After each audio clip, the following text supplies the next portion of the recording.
प्रभु जी तुम दीपक हम बाती, जाकी ज्योति बरे दिन राती।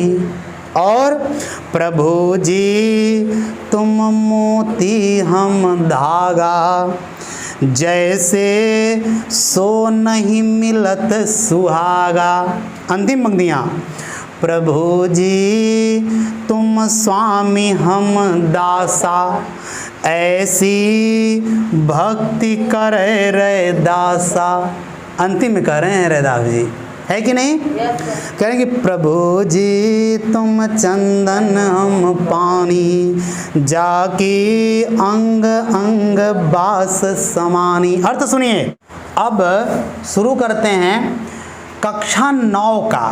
कक्षा 9 की हिंदी में एक पाठ लगा है संत रैदास जी का, और संत रैदास जी का जो पाठ है उसका नाम क्या है सुन लीजिए। लिखा है प्रभु जी तुम चंदन हम पानी।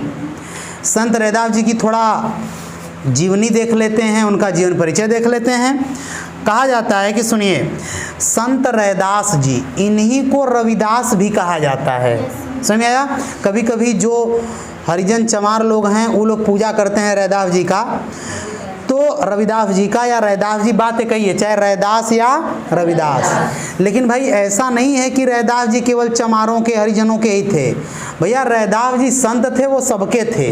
और दुनिया में ई कैसे कह दें कि वो चमार थे तो वो हई थे, तो ब्राह्मण तो क्षत्रिय तो बीन बियार सियार तो हई तो हऊ, ऐसा कैसे कह सकते हैं? सब लोग क्या हैं? बराबर हैं। तो भाई वो संत थे, वो हमारे भी थे, वो आपके थे। जो जो जो अपना मान लेगा वो उसके हो जाएंगे। भगवान में और साधु संतों में यही तो एक समानता है कि आप भगवान को अपना मान लीजिए, आपके हो जाएंगे। मैं अपना मान लूँ, मेरे हो जाएंगे। साधु संतों को मैं अपना मान लूँ, मेरे हो जाएंगे। आप अपना माने, आप हो जाएंगे। तो रैदास जी का देखिए, रैदास जी कहा जाता है कि काशी के बनारस में मड़ुआडीह पड़ता है, तो वहीं मड़ुआडीह में संत रैदास जी पैदा हुए। और कब पैदा हुए? तो सन 1471 ईस्वी में। मृत्यु कब हुई कोई प्रामाणिकता नहीं है, कोई ठीक से पता नहीं है, लेकिन लोग मानते हैं कि 1597 में हुआ। और जन्म स्थान मड़ुआडीह है। और इनके जो गुरु थे वो थे रामानंद जी। रामानंद जी कबीरदास जी के भी गुरु थे, और इनके भी। इसलिए कबीरदास और संत रैदास दोनों आपस में गुरु भाई हुए। ऐसे भाई जो गुरु के कारण भाई बने वो क्या कहलाएंगे? ऐसे लोग, ऐसे जन, ऐसे आदमी जो गुरु के कारण आपस में क्या बन गए? जैसे आप लोग हैं, जैसे मान लीजिए सागर, उधर रामदयाल, अगर ये दोनों लोग हम ही से पढ़ते हैं तो हमारे यहाँ ही पढ़े तो ये दोनों आपस में क्या कहलाए? भाई। तो गुरु भाई थे संत रैदास जी, किसके? कबीरदास जी के। ठीक है। और इनकी मृत्यु 1597 में मानी जाती है। और एक बात ध्यान दीजिए, इन्हीं का नाम रविदास भी कहा जाता है। ये रैदास जी का नाम रविदास, ये रविवार को पैदा हुए थे, इसलिए इनका नाम था रविदास। अब इनके पाठ पर चलते हैं। पाठ पर देखिए क्या लिखा है कि प्रभु जी तुम चंदन हम पानी, प्रभु जी तुम चंदन हम पानी, जाकी अंग अंग बास समानी, प्रभु जी तुम चंदन हम पानी, प्रभु जी तुम घन बन हम मोरा। करेंगे प्रभु जी तुम घन हम बन मोरा, प्रभु जी तुम घन बन हम मोरा, जैसे चितवत चंद चिकोरा, चंद चकोरा, जैसे चितवत चंद चकोरा, प्रभु जी तुम दीपक हम बाती, जाकी ज्योति बरे दिन राती, और प्रभु जी तुम मोती हम धागा, जैसे सो नहीं मिलत सुहागा। अंतिम पंक्तियाँ, प्रभु जी तुम स्वामी हम दासा, ऐसी भक्ति करे रे दासा। अंतिम में कह रहे हैं रैदास जी, है कि नहीं? कह रहे हैं कि प्रभु जी तुम चंदन हम पानी, जाकी अंग अंग बास समानी। अर्थ सुनिए, यही पंक्तियां हैं, अर्थ सुनिए। कह रहे हैं कि प्रभु जी, ऐ मेरे प्रभु तुम चंदन हम पानी। प्रभु जी आप चंदन हैं और मैं पानी। जाकी अंग अंग बास समानी, आपके अंग अंग में बास सुगंधी समाई हुई। मैं तो कुछ नहीं हूँ प्रभु जी, मैं तो पानी जैसा हूँ। पानी कैसा होता है? आप लोग केमिस्ट्री में पढ़े होंगे। पानी स्वादहीन, रंगहीन, गंधहीन होता है, अर्थात ना उसमें स्वाद है, ना रंग है, ना उसमें गंध है।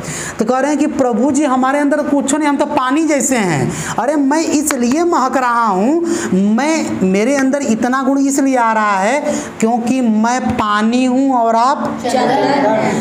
तो आपको घिस घिस के मैंने अपने पे लगाया है, इसलिए मैं भी महक। अन्यथा मेरी क्या औकात प्रभु जी कि मैं महकूं?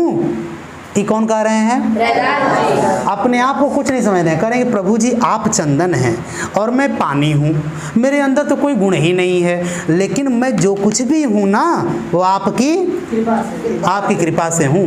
जिस प्रकार चंदन के अंग अंग में, लकड़ी लकड़ी में, टुकड़े टुकड़े में गंध होती है, उसी प्रकार हे प्रभु आपके चारों तरफ अंग है, अर्थात आपकी जिस पर कृपा हो जाए वो भी महकने लगता है, अर्थात वो भी अच्छा हो जाता है। इसलिए हे प्रभु आप चंदन और हम पानी, आपके अंग अंग में सुगंधी समाई हुई है, उसी सुगंधी से मैं भी महक।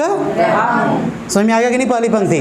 दूसरी पंक्ति, प्रभु जी तुम घन बन हम मोरा, जैसे चितवत चंद चकोरा। ध्यान दीजिए, कह रहे हैं कि प्रभु जी तुम घन बन हम मोरा। कह रहे हैं प्रभु जी आप घन हैं, बादल हैं। घन माने बादल। हम कहाँ हैं? बन मोरा, हम जंगल के मोर हैं। और जैसे चितवत चंद चकोरा, जैसे कोई चकोर पक्षी चंद्रमा को देखता है ना, चंद्रमा को चाहता है, वैसे ऐ प्रभु जी मैं आपको चाहता। एक चकोर पक्षी होता है रात में, वह चंद्रमा को देखता है तो वह चंद्रमा की तरफ उड़ान भरता है और सोचता है कि मैं उस चंद्रमा को क्या कर लूँ? पा लूँ। उसी प्रकार ये कह रहे हैं कि प्रभु जी आप चंद्रमा हैं और मैं चकोर पक्षी हूँ, मैं चाहता हूँ कि मैं आपको पालूं। अब प्रभु जी आप बादल हैं, मैं और जंगल का मैं मोर हूँ। आप जब छाते हैं तभी मैं नाचता हूँ, तभी लोग मुझे देखते हैं। अर्थात हे प्रभु जी आपकी जब कृपा होती है तभी मैं कुछ कह देता हूँ और लोग मेरी इसी धुन पर नाच लेते हैं, तो कहते हैं कि रैदास बड़ा महान कवि है। प्रभु जी मैं कुछ हूँ नहीं, ये तो सारी आपकी ही कृपा है। सोचिए, रैदास जैसा कवि जो कभी ये कह रहा हो, रैदास जी ही थे जिन्होंने कहा था कि मन चंगा तो कठौती में गंगा। ये रैदास जी ने कहा था, और लेकिन कभी अपने ऊपर वो रैदास जी घमंड नहीं किए। सोचिए, ऐसी ऐसी कविताएं कर रहे हैं, रचनाएं कर रहे हैं, लेकिन फिर भी कह रहे हैं कि प्रभु जी हम तो कुछ नहीं हैं, आप ही हैं, आपके कारण हम करते हैं तो हमारा नाम हो जाता है, अन्यथा हम तो कुछ नहीं। आगे, प्रभु जी तुम दीपक हम बाती। प्रभु जी आप दीपक हैं और मैं उस दीपक का बाती। प्रभु जी दिया तो आप हैं, मैं तो बस बाती हूँ। अरे आप नहीं रहेंगे तो मैं कहाँ रहूँगा? क्या मैं ज़मीन पर पड़ के जलूँगा? मेरे अंदर जो प्रकाश है वो आपके कारण है। ऐ प्रभु जी आप दिया और हम बाती। बाती मतलब बत्ती, दियनी में जो दीपावली के दिन बत्ती लगाते हैं, नारा का वो रुई का। समझ आ रहा है कि नहीं आ रहा है? रैदास के कहने का मतलब क्या है कि प्रभु जी मैं तो कुछ नहीं हूँ, जो कुछ हैं आपकी ही कृपा से मैं ऐसा बन सका। आगे कह रहे हैं जाकी ज्योति बरे दिन राती। अरे आपकी जो ज्योति है ना, आप दीपक हम बाती, और आपके ही कारण हमारी जो बाती है वह दिन रात क्या हो रही है? जल रही है, बढ़ रही है। ठीक है। और देखिए क्या कह रहे हैं कि प्रभु जी तुम दीपक हम बाती, आज जा की ज्योति बरे दिन राती, जिसका प्रकाश दिन रात जलता रहता है। ये तो आपकी कृपा है, मैं तो कुछ नहीं। आगे, प्रभु जी तुम मोती हम धागा, जैसे सोन नहीं मिलत सुहागा। जैसे सोने पर सुहागा हो जाता है, जैसे सोना महकता है नहीं, सुहागा महकता है। यदि सोना महकने लग जाए तो और अच्छा रहेगा। एक तो सोना ऐसे ही सुंदर पहन लिए सुंदर लग रहे हैं, और उस पर अगर वो महकने लग जाए गुलाब की तरह, तब बताइए कितना अच्छा होगा कि नहीं। तो लोग एक कहावत कह देते हैं बस कि अरे ये तो सोने पर सुहागा हो गया, मतलब ये तो अच्छा था ही, इस पर एक और लग गया तो ये और अच्छा हो गया। तो कह रहे हैं कि प्रभु जी तुम मोती हम धागा। हे प्रभु जी आप मोती हैं, मैं धागा हूँ। मैं धागा था, इसे पड़ा हुआ था, कोई महत्व नहीं था, लेकिन आप मोती थे, मेरे अंदर आकर पिरो गए तो मैं एक हार बन गया और मैं और अधिक सुंदर लगने लगा। अन्यथा मेरे जैसा आदमी कैसे सुंदर लगेगा। हाँ धागा पहने नहीं, लेकिन मोतियों की माला। इसलिए अंतिम पंक्तियाँ सुनिए, प्रभु जी तुम स्वामी हम दासा, ऐसी भक्ति करे रे दासा। कह रहे हैं कि प्रभु जी आप स्वामी हैं और मैं आपका दास, आप स्वामी मैं सेवक, ऐसी भक्ति रैदास कर रहा है। ये अपने आप को स्वयं बोल रहे हैं वो कि मैं ऐसी भक्ति कर रहा हूँ, आप प्रभु जी जान लीजिए। समझ में आ गया नहीं आ गया? Yes sir. तो ये सारा समाप्त हो गया।